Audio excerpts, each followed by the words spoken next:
अस्सलाम वालेकुम स्टूडेंट्स, आज हम लोग एक्सरसाइज 4.1 के इंपॉर्टेंट क्वेश्चंस करेंगे। ठीक है, तो एक्सरसाइज 4.1 के अंदर टोटल दो क्वेश्चन इंपॉर्टेंट है, क्वेश्चन नंबर 3 और क्वेश्चन नंबर 7। तो मैंने क्वेश्चन नंबर 3 यहाँ पे कॉपी कर लिया और इसका पहला पार्ट हम लोग सॉल्व करेंगे। ठीक है, अब क्वेश्चन नंबर 3 यहाँ पे लिखा हुआ है फाइंड द फैक्टर्स ऑफ।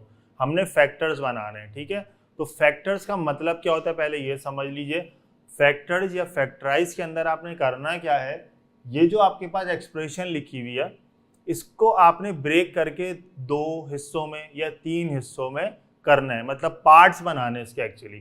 तो पार्ट्स बनाने को, एक्सप्रेशंस के हिस्से बनाने को हम बोलते हैं फैक्टर्स बनाना, टुकड़े बनाना। ठीक है, तो आइए बनाते हैं। अच्छा, इस क्वेश्चन को हम जब फैक्टर्स बनाएंगे तो काफ़ी सारे मेथड से कर सकते हैं, लेकिन इस वाले सवाल को हम करेंगे आइडेंटिटी मेथड से, यानी एक आइडेंटिटी यूज़ करेंगे, उसकी मदद से हम करेंगे। अब वो आइडेंटिटी यूज़ कब करेंगे, कैसे करेंगे, सारी डिटेल्स मैं आपको दे देता हूँ।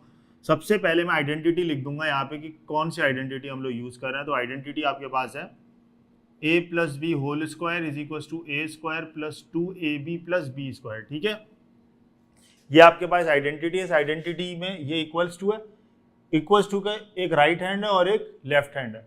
ये वाला लेफ्ट हैंड है LH और ये वाला RH राइट हैंड है। ठीक है, अब पहले आप थोड़ा सा कंपेयर करेंगे कि ये जो क्वेश्चन आपको नजर आ रहा है जिसमें तीन टर्म्स है, ये क्वेश्चन कंपैरिजन में कंपेयर किसके साथ हो सकता है, राइट हैंड के साथ इस साइड के साथ या फिर लेफ्ट हैंड के साथ इस साइड के साथ। तो आपको क्लियरली नजर आ रहा है कि ये वाली साइड इससे कंपेयर हो रही है। क्यों?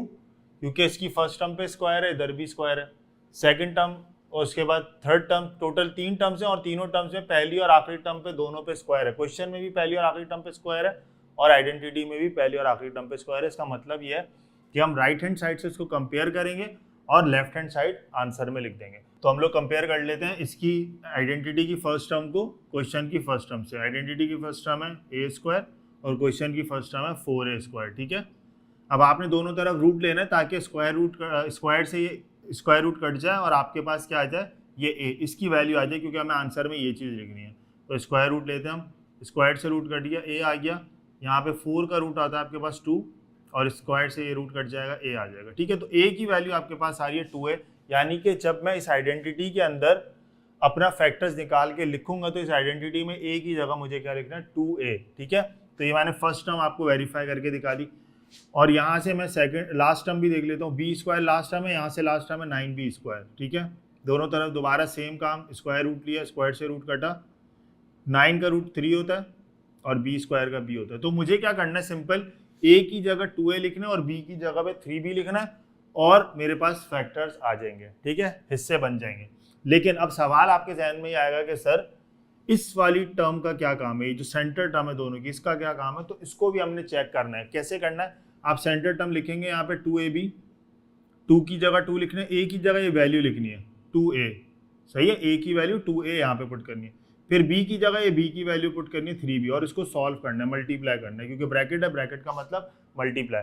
तो 2 2 जा 4, 4 3 जा 12ab। अगर ये आंसर यही आ रहा है तो यहाँ पर सेंटर टर्म है, इसका मतलब ये है कि आपकी आइडेंटिटी सही लग रही है। तो अब हम इसको सिंपल क्या करेंगे, इस जगह पे हम पुट कर देंगे a plus B whole square, जो कि हमारा a है 2a प्लस b हमारा है 3b, 2a प्लस 3b का स्क्वायर। तो स्टूडेंट्स, ये क्वेश्चन स्टार्ट करते हुए मैंने आपको बताया था जो क्वेश्चन में आपको एक्सप्रेशन गिवन है, इस एक्सप्रेशन को हम फैक्टर्स में तोड़ देंगे। ठीक है, यानी कि इसके हिस्से बना देंगे।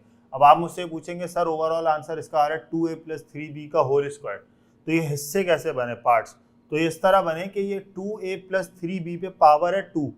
इसका मतलब ये है कि ये जो चीज़ आपको नज़र आ रही है जिसपे पावर 2 नज़र आ रही है, वो चीज़ 2 दफ़ा लिखी हुई है, मतलब वो इस तरह से 2a प्लस 3b और एक और दफ़ा 2a प्लस 3b। ठीक है, तो ये 2 दफ़ा लिखी हुई है, इसीलिए ये क्या बन गए, इसके पार्ट्स बन गए।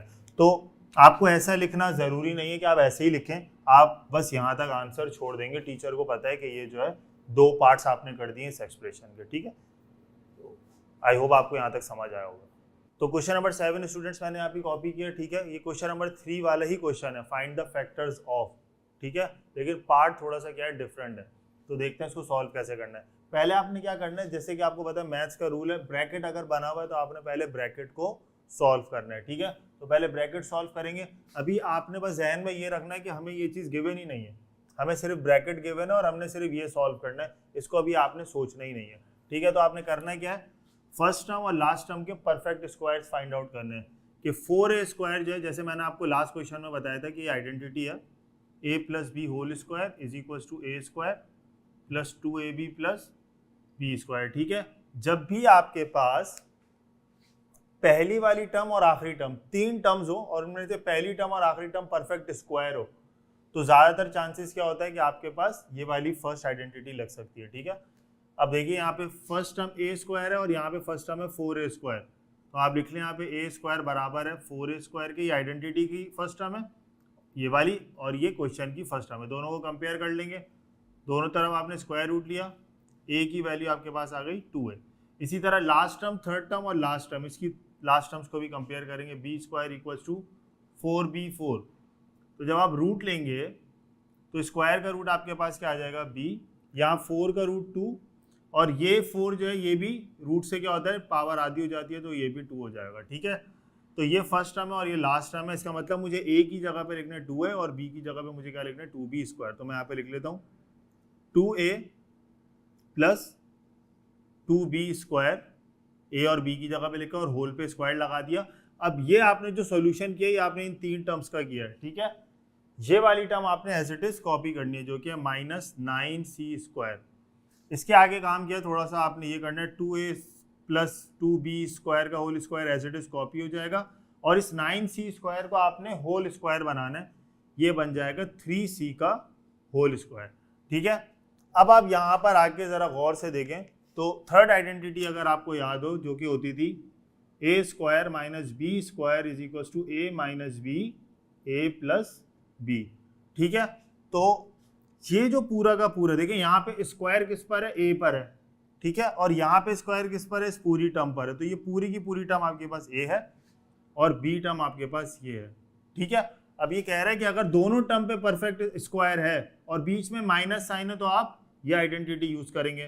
तो मेरे पास सेम यही चीज़ हो रही है, स्क्वायर है एक टर्म पे, फिर माइनस है और दूसरी टर्म पे स्क्वायर है, तो मैंने ये चीज़ कहाँ पे पुट करनी है, यहाँ पे पुट करनी है। तो अब मैं ये वाली चीज़ लिख रहा हूँ, फैक्टर्स और बन जाएंगे। क्या होगा, ए मेरे पास ये पूरा है, यहाँ पुट कर दूंगा 2a प्लस 2b स्क्वायर, उसके बाद आ गया माइनस, फिर आएगा b, तो b मेरे पास 3c है, उसके बाद दूसरा bracket 2a plus 2b square और प्लस 3c, ठीक है। ये माइनस ये रहा और ये प्लस ये रहा, ठीक है। a और a सेम है, 2a plus 2b square, 2a plus 2b square same है। माइनस के बाद 3c, प्लस के बाद 3c, माइनस के साथ माइनस के बाद b और प्लस के बाद b, ठीक है। तो ये टर्म्स थी a और b, मैंने यहाँ पे पुट किया, फैक्टर्स बन गए, ये एक्सप्रेशन थी। और अब इसके फैक्टर्स आप देख सकते हैं, मैंने 2 फैक्टर्स इसके बना दिए। यही आपने करना था, यहाँ पे फैक्टर्स बनाने थे। तो स्टूडेंट्स आज की क्लास में हमने एक्सरसाइज 4.1 के 2 इंपॉर्टेंट क्वेश्चंस यानी क्वेश्चन नंबर 3 और क्वेश्चन नंबर 7 किए हैं। आई होप वो आपको समझ आए होंगे। नेक्स्ट क्लास में एक्सरसाइज 4.2 के इंपॉर्टेंट क्वेश्चंस डिस्कस करेंगे।